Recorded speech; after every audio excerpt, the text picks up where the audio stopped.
మిత్రులకు తెలియజేయనది ఏమనగా ఈ రోజు సాయంత్రం 4 గంటల సమయంలో Padmashali township venture Oaks Valley School పక్కన ఖాళీ స్థలంలో ఒక వ్యక్తి మొహమ్మద్ రహీం సన్ ఆఫ్ మొహమ్మద్ ఇజాద్ వయసు 28 సంవత్సరాలు వృత్తి బ్యాంగిల్స్ బిజినెస్ నివాసం ఫరూక్ నగర్ షాద్ నగర్ రంగారెడ్డి జిల్లా స్వస్థలం మొయిన్ నగర్ విలేజ్ ఫరూదాబాద్ యూపీ వ్యక్తి దగ్గర 44 గ్రాముల చరస్ నల్ల మందు లభించింది.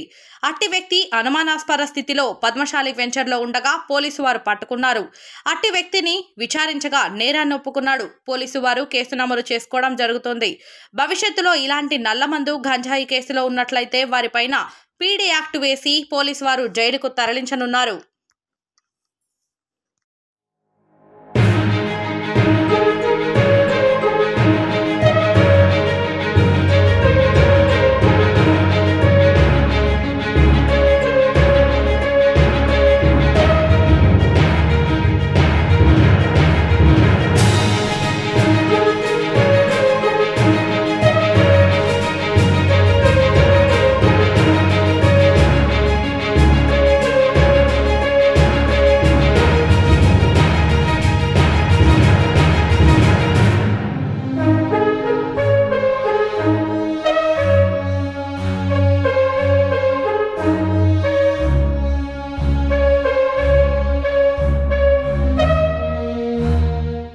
మీడియా మిత్రులకు తెలియజేయనది ఏమనగా ఈ రోజు సాయంత్రం 4 గంటల సమయంలో Padmashali township venture Oaks Valley School పక్కన ఖాళీ స్థలంలో ఒక వ్యక్తి మొహమ్మద్ రహీం సన్ ఆఫ్ మొహమ్మద్ ఇజాద్ వయసు 28 సంవత్సరాలు వృత్తి బ్యాంగిల్స్ బిజినెస్ నివాసం ఫరూక్ నగర్ షాద్ నగర్ రంగారెడ్డి జిల్లా స్వస్థలం మొయిన్ నగర్ విలేజ్ ఫరూదాబాద్ యూపీ వ్యక్తి దగ్గర 44 గ్రాముల చరస్ నల్ల మందు లభించింది.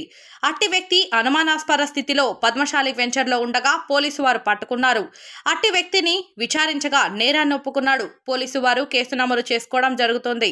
భవిష్యత్తులో ఇలాంటి నల్లమందు గంజాయి కేసులో ఉన్నట్లయితే వారిపైన పీడీ యాక్ట్ వేసి పోలీసు వారు జైలుకు తరలించనున్నారు.